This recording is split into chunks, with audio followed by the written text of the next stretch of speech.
committee, the presentations that are going to be made by the either SRCs or the labor, it's always they are always crying and complaining about how they are being treated by the management of the institutions. So management in most cases, all institutions that appear before the portfolio committee always ill-treats the students and the labor forces. And it also worries some when we've got a Department of Higher Education that must hold these institutions accountable, come before us and they say that their hands are actually tied in the. That is why these people disrespect the labor and also disrespect the SRCs and the students in particular, because they know that there's no one who can hold them accountable. The department itself, they've actually gave up to say we can't do anything about this issue. I think these things must change because we can't continue to come to meetings, we sit here, people appear before us, come and lie, like the lies that we just received now from the institutions that is opposed to what the labor is talking about and also what the SRC is talking about. The newly elected VC, I did not celebrate you or welcome you as the new VC, the chair of the committee that congratulated you and the deputy minister congratulated you. I did not congratulate you because for a fact I know that there were some issues around you being appointed that did not go well. It's not you alone. I mean, it's not labor alone in the institution that they're actually crying about your appointment. But that is another issue that we will speak and reflect on it at a later stage. CFO, my question to you is that are you aware of the Auditor General findings that were made on the contractor, who's the CCB, and the principal agent, Old Royal Haskoning, that were made by the Auditor General? Are you aware of the findings that were made by the Auditor General of these companies? There were two findings, I think, from my recollection, Chairperson. The first one was relating to the failure of the management of the project itself to complete on time. That is very correct and accurate, and we accepted that. There was also an issue that was raised that related to the university not fixing the price when they appointed the CCB as a contractor, which we disagreed with because we've got evidence to the contrary. Of course, that the CCB had its own problems. That, in fact, I would say, Honourable Member, that when they started, they were ahead of schedule. Then they started having serious financial difficulties, and the university took a decision to force them to cede the contract to somebody else. And this is the reason why we've had a turnaround now in the delivery of the project.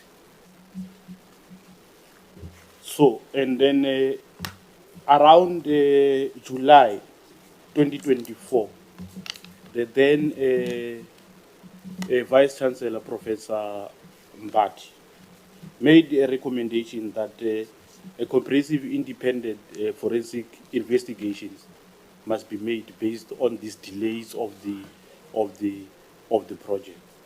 And I hear now that the investigations are ongoing of all corruptions, everything that is happening there is.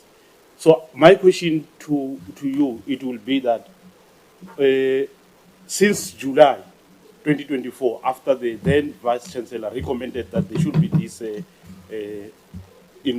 forensic investigations, when did you start conducting these investigations? Thank you, Honourable Member. Maybe I can just answer briefly on that. In July last year, what happened was the Vice Chancellor did not ask for a forensic investigation. He asked a team of management to look at what were the problems besetting SMU in terms of project delivery. He asked me to be the convener or the chairperson of that committee. In there was the Director of Internal Services, the Director of Built Environment at the time, and other colleagues. I think there were about 7 of us. We gave the report to the Executive Management Committee chaired by the then Vice Chancellor, as well as the Council in the month of September 2024. It diagnosed the problems that we had. the investigation that you are referring to now only came as a result of anonymous letters. And the anonymous letters, like the chairperson of council has indicated, are being investigated. Again to you, CFO, how many service providers were appointed to construct the 2,000 bed students accommodation? And then out of those companies, has the university removed any service provider due to the poor performance or failure to meet the project timelines? In terms of the main contractors, chairperson, there are two service providers. The first one was CCB, and they were forced to cede the contract to the new contractor who was on a site called Insight Construction. And all the due diligence was done, technical due diligence, legal implications, due diligence, financial due diligence in terms of their working capital and liquidity. And so far, the university is very happy with their performance. We haven't had any glitches as of now. So there are two contractors that have been appointed to the project. But of course, there are other ancillary service providers that are working on the project. Do we have any company that was actually held accountable due to the delays or the poor performance in terms of their appointment to construct these beds? Chairperson, there are a number of employees, for example, who were held accountable for the delays in the 2,000 bed project. Companies? In terms of the companies, CCB will have had their contract then ceded. That was the action that we took. We also have made charges against them on against their performance guarantee. I should indicate, Chairperson, that on that score, our hands are tied. CCB is under business rescue, but we are one of the registered creditors who are making a claim against, first, the construction the guarantee and against CCB itself, so they've been held accountable. There are also concerns around the principal agent, Real Asconing.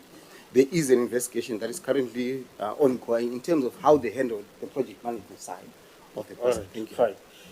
We have been informed, CFO, that the former director of Built Environment, Ms. Yandisa Lekhwase,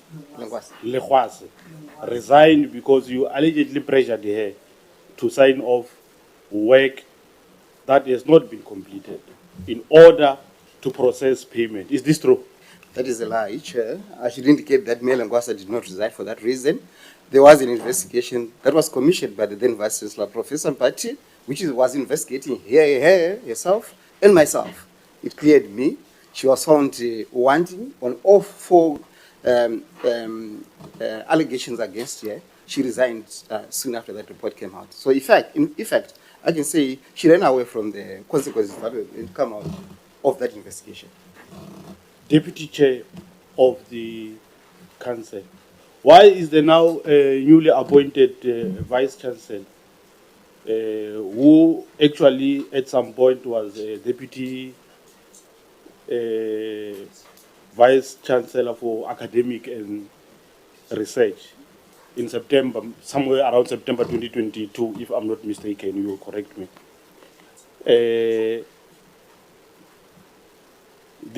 This newly appointed VC, she was once a deputy, right?